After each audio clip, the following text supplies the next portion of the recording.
There was a man who lost everything in a single week. Not a bad month, not a rough season, a week. His children gone, his wealth gone, his health gone, replaced with sores that covered his body from head to foot. His wife told him to curse God and die. His closest friends sat with him and after 7 days of silence decided his suffering must be his own fault. His name was Job, and by every measure available to him, his story was over. But it wasn't. Because buried in that book, in a verse most people read past without slowing down, is one of the most important sentences in the entire Bible. It says God restored everything Job had lost, and it tells us exactly when. Not when his suffering reached its limit, not enough time had passed, not when he finally understood why it happened. It happened the moment Job prayed for the friends who had hurt him.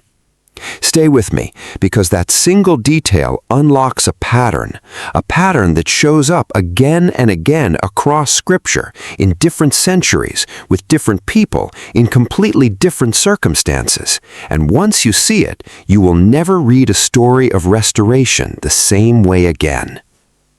Here's what nobody tells you about restoration. It is never random. It is never just God feeling merciful on a Tuesday. There's an order to it. There's a sequence. And if you understand the sequence, you stop waiting on God and you start recognizing what He's already doing in you. Let's walk through it. The first thing the pattern shows us is that God restores the person before He restores the position. This is where most of us get it backwards. We're praying for the job back, the marriage back, the reputation back, the money back. We are focused on the thing we lost. God is focused on who we become in losing it. Think about it. If God simply handed Job his wealth back the day after the disaster, Job would have received it with the same heart that lost it, a heart that hadn't yet wrestled with who God really is. The wealth would have meant nothing. It might have even destroyed him a second time. So God didn't rush to the wealth. He spent chapter after chapter dealing with Job's heart, his questions, his anger, his confusion, his encounter with God in the whirlwind. Only after that did the restoration of everything else begin. The Job who received double back was not the same Job who lost everything. He was a man who had been all the way to the edge of what he understood and found God standing there. So here's the question worth sitting with. If you're waiting on God to give something back, has He finished working on you yet? Because He is not slow. He's building someone strong enough to actually hold what's coming. The second thing the pattern shows us is the one nobody expects. Restoration is almost always preceded by forgiveness, not the completion of suffering. Go back to Job's friends. These were the men who sat in the ashes with him for a week and then spent chapter after chapter telling him his own suffering was somehow deserved. They were wrong. God said so directly. He told them that they had not spoken truthfully about him, the way his servant Job had. And then God did something surprising. He didn't just forgive the friends Himself. He told them to go to Job and have Job pray for them. The people who made his pain worse needed his intercession. And the very next line is the one that changes everything. The moment Job prayed for his friends, his fortunes turned.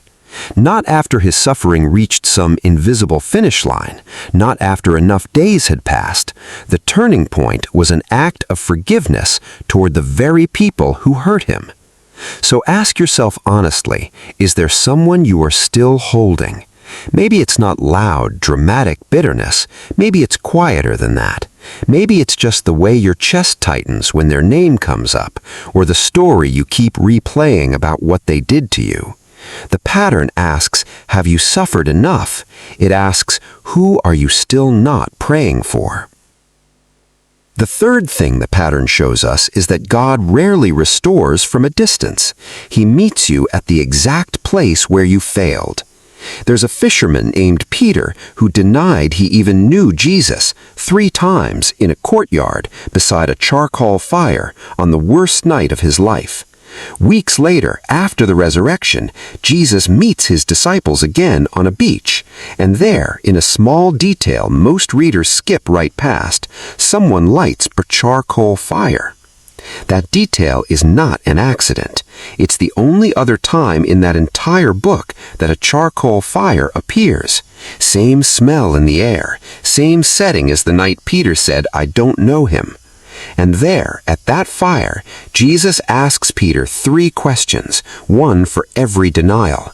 Not to shame him, to heal him, because sometimes restoration doesn't come by avoiding the place of your failure. It comes by returning to it and being met there by grace instead of judgment. Peter didn't get his calling back by pretending the denial never happened. He got it back by standing in the same setting, being asked the same question, and this time answering honestly, even without a perfect track record to point to. All he had was, "Lord, you know everything. You know I love you." Is there a place you've been avoiding? A memory, a room, a relationship, a version of yourself you'd rather never think about again?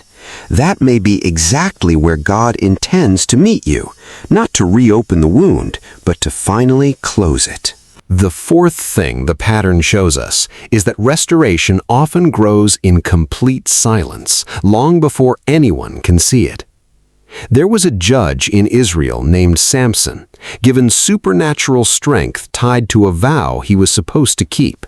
He broke that vow, was betrayed, captured, blinded, and put to work grinding grain like an animal in a Philistine prison. The most humiliating possible ending for a man who once led a nation. And then, Scripture drops one quiet sentence you could miss if you're reading quickly. His hair began to grow back. No trumpet, no angel, no dramatic scene, just a small, ordinary biological fact tucked into the middle of a story everyone assumed was finished. While the Philistines were celebrating their victory, while the world had already written Samson off, God was not finished. The restoration was already underway, growing in the dark, in a place none of his enemies were paying attention to. By the time they brought him out to mock him one final time, the strength had already returned. They just didn't know it yet.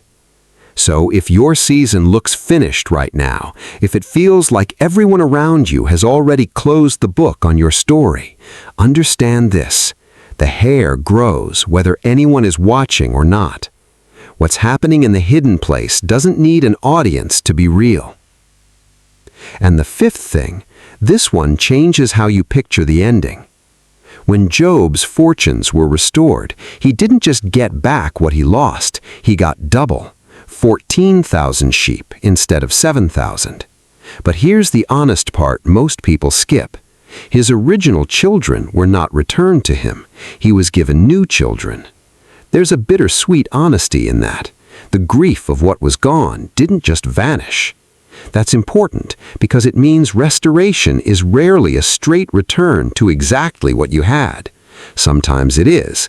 Often it's something else entirely, something wider, something you didn't have the categories to imagine yet. A shepherd boy named Joseph wasn't restored to shepherding. He was elevated to running an entire nation. The scale of what came back to him had nothing to do with what he lost. It had everything to do with what he'd become through losing it. So if you're holding a very specific picture in your mind of what your restoration is supposed to look like, be careful. God may be building something you don't yet have the imagination for. Here's what I don't want you to walk away with. This is not a formula. Forgive this person, revisit that memory, wait quietly, and restoration is automatically delivered like a vending machine. That's not how grace works, and treating it that way will only leave you more confused than when you started. Job didn't pray for his friends as a strategy to get his wealth back. He prayed because, after everything he'd walked through, he had become the kind of man who could. Peter didn't answer those 3 questions as a performance to win back his position. He answered honestly because it was all he had left to offer. Restoration is never a transaction you control. It's grace. What the pattern gives you is not a lever to pull, it's a lens to see through. It shows you what grace tends to look like in motion, so that when it starts moving in your own life, you recognize it instead of missing it. So if there's a loss sitting heavy in your life right now, a relationship, a dream, a season, a version of yourself you miss, ask these 4 questions honestly. Is there someone you haven't forgiven yet? Is there a place you've been avoiding that God might be asking you to return to? Are you only looking for visible proof when God might already be growing something in the dark? And are you holding so tightly to what restoration is supposed to look like that you might miss the version He's actually building? Job prayed for his friends, and the very next morning his fortunes turned.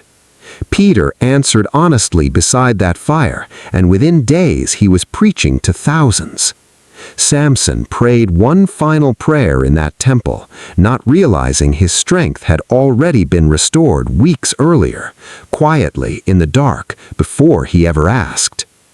If God is restoring something in your life right now, it may be already further along than you can see. Stay faithful in the waiting. Forgive what needs to be forgiven. Return to the place you've been avoiding, and trust the one who works best in places nobody else is watching. Because here is the truth this pattern keeps proving, story after story, century after century. God does not abandon what He starts, and what He restores completely. If this spoke to something you're carrying right now, I'd love to hear it. Tell me in the comments what you're believing God to restore. Not to perform it for anyone, just to say it out loud, because sometimes naming it is the first step of faith. And if this brought you even a little hope today, take 30 seconds to like this video, share it with someone who needs to hear it, and subscribe so you don't miss what we walk through next. Not for numbers, for the people it might reach who are sitting right where you were before you clicked play. God bless you, and whatever you've lost, hold on. He's not finished.